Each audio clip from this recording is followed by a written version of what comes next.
Selamat pagi teman-teman, perkenalkan nama saya Yulina Wulandari dari Manajemen SDM.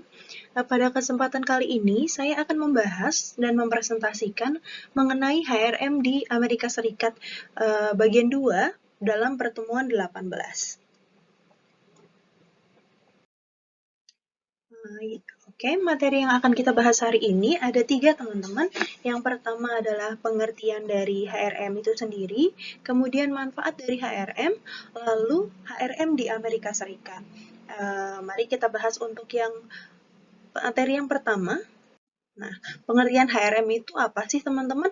Nah, HRM adalah atau yang sering kita sebut HRM itu sebenarnya kepanjangannya dari Human Resource Management, merupakan suatu metode yang dibentuk untuk mengatur sumber daya atau tenaga kerja yang terdapat dalam sebuah perusahaan. Nah, sistem ini diciptakan untuk mencapai tujuan intinya teman-teman. Tujuan dari siapa sih? Ya, tujuan dan cita-cita dari perusahaan itu sendiri. Seperti itu. Nah, manfaatnya apa aja sih teman-teman? Sebenarnya ada beberapa manfaat, tapi ini saya hanya akan menampilkan 4 manfaat saja yang Nah, oke teman-teman, untuk manfaat dari HRM itu sendiri, yang pertama itu ada membantu mencapai target atau cita-cita dari perusahaan. Nah, kalau mengacu pada pengertian di awal, HRM ini berfokus pada penempatan tenaga kerja atau SDM yang dipunyai oleh perusahaan di pos-pos tertentu yang posisi yang tepat tentunya untuk apa sih? Untuk pastinya untuk meningkatkan produktivitas dari SDM itu sendiri. Jadi SDM-nya benar-benar difungsikan sesuai keahliannya, sesuai kemampuannya seperti itu teman-teman. Nah, hubungannya apa sih dengan mencapai target itu? Nah, hubungannya adalah dengan ditaruhnya atau ditempatkannya SDM di tempat yang tepat, maka produktivitas perusahaan pasti akan meningkat, kemudian perusahaan juga akan mendapatkan keuntungan ya atau pendapatannya akan meningkat juga teman-teman. Nah, yang kedua adalah membantu mengarahkan sumber daya yang tepat pada posisi yang tepat. Nah, kenapa seperti itu? Tentunya di HRM ini pasti seperti yang sudah saya sampaikan sebelumnya, kita perusahaan ini mengelola SDM-nya. Jadi tidak ada SDM yang harusnya si A itu tidak ditempatkan di section C. Kenapa? Karena itu bukan bidang keahliannya.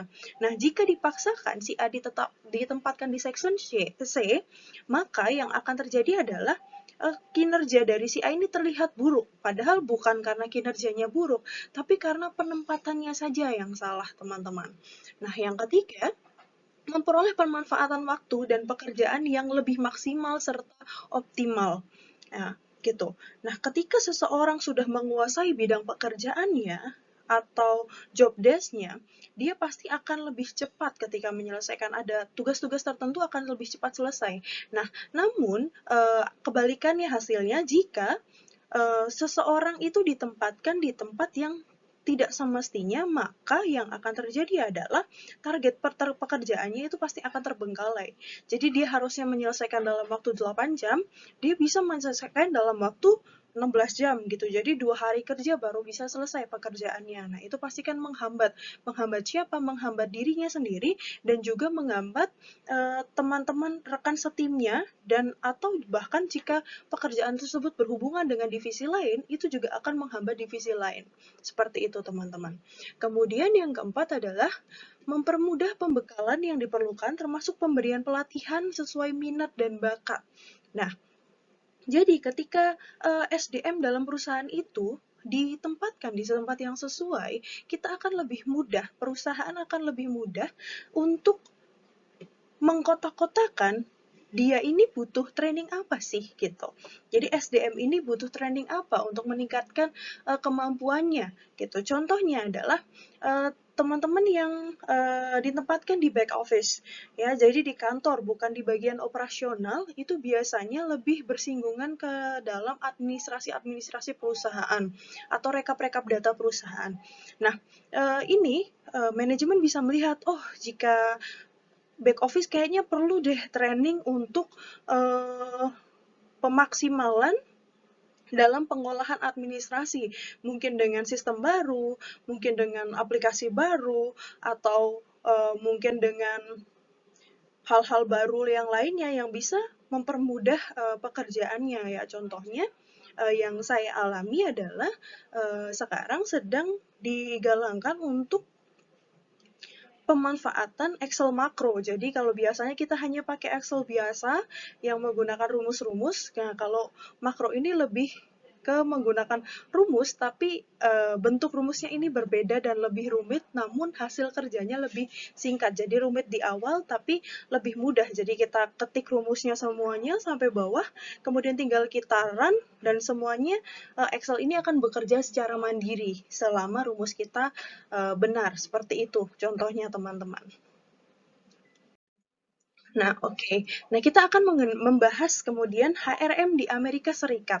Nah, sesuai yang tertera pada materi dalam pertemuan 18, sambungan dari HRM di Amerika Serikat pada pertemuan 17, di materi yang di 18 ini, garis besarnya kita akan membahas mengenai 4 hal. Yang pertama ada promosi, yang kedua ada hubungan kerja, yang ketiga ada pemecatan, kemudian yang keempat ada pensiun. Nah, ini kita melihat berarti dari kacamata yang diterapkan di Amerika. Seperti itu, teman-teman. Nah, mari kita bahas yang pertama. Nah, yang pertama adalah promosi.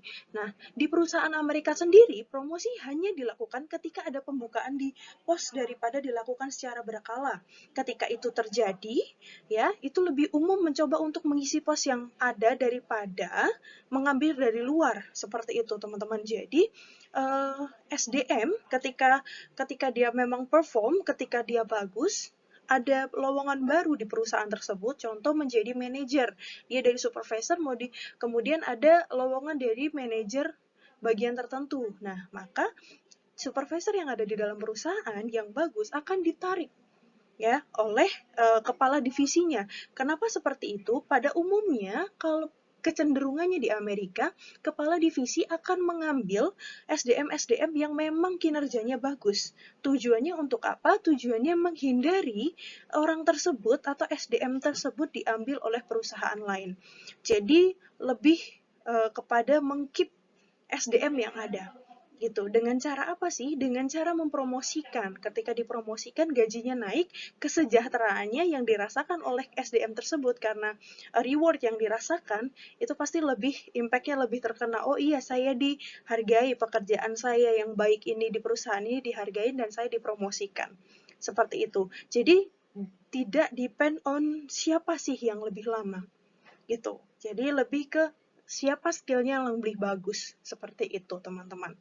Nah, yang kedua ada hubungan kerja. Nah, pada perusahaan di Amerika Serikat, hubungan kerja didasarkan pada kemauan dan ketika posisi yang akan dijatuhkan atau seluruh divisi ditutup karena alasan mengenai urusan keuangan perusahaan, karyawan di divisi yang bersangkutan diberhentikan sesuai dengan senioritasnya. Jadi maksudnya di sini adalah, nah, hubungan kerja di sini maksudnya antara perusahaan dengan karyawan, bukan dari karyawan dan karyawan ya, teman-teman. Jadi dalam yang mau dijelaskan di hubungan kerja ini, perusahaan berhak secara sepihak atau mendadak untuk memecat karyawannya. Gitu, teman-teman. Nah, dengan apa sih? Pastinya dengan pertimbangan-pertimbangan tertentu, teman-teman. Mungkin ada fraud di divisinya dan lain sebagainya. Gitu. Jadi, kontrak di awalnya memang sudah seperti itu. Jadi, kenapa itu apakah berlaku untuk semua karyawan? Nah, tidak, teman-teman. Untuk anggota serikat dan manajemen eksekutif itu memang tidak berlaku, tapi untuk karyawan-karyawan biasa bisa diberlakukan hal tersebut, tapi tentunya masih dengan pertimbangan-pertimbangan khusus seperti itu, teman-teman. Nah, yang ketiga ada pemecatan. Nah, pemberhentian menunjukkan situasi di mana majikan secara sepihak membatalkan hubungan kerja dengan alasan bahwa hasil pekerjaan yang dilakukan tidak terlalu memuaskan lah, atau bahkan pekerjaan yang bersangkutan melanggar aturan ketenagakerjaan. Nah, jika seseorang diberhentikan atau meninggalkan perusahaan, maka ya tunjangan pensiunnya umumnya tidak dibayarkan, teman-teman. Gitu. Jadi tunjangan pensiunnya itu tidak berlaku, teman-teman. Seperti itu. Oke, teman-teman, yang terakhir kita ada pensiun. Dalam sistem hukum Amerika Serikat, standar program pensiun ditetapkan dan persyaratan minimum untuk program pensiun untuk setiap perusahaan yang didirikan. Nah, dalam sistem hukum Amerika Serikat juga, standar untuk partisipasi dalam pemberian manfaat berdasarkan program pensiun ditetapkan dan persyaratan modal minimum untuk program pensiun ditetapkan. Jadi maksudnya adalah di setiap perusahaan mempunyai tunjangan pensiun yang berbeda-beda. Nah, kalau untuk ya sebenarnya sama di kayak di Indonesia, tapi kalau di Amerika lebih kepada dari perjanjian awalnya. Jadi dari besar atau kecilnya dari perusahaan itu sendiri. Seperti itu, teman-teman. Oke, teman-teman. Sebatas ini yang dapat saya sampaikan. Ya, kurang lebihnya saya mohon maaf. Terima kasih atas perhatian.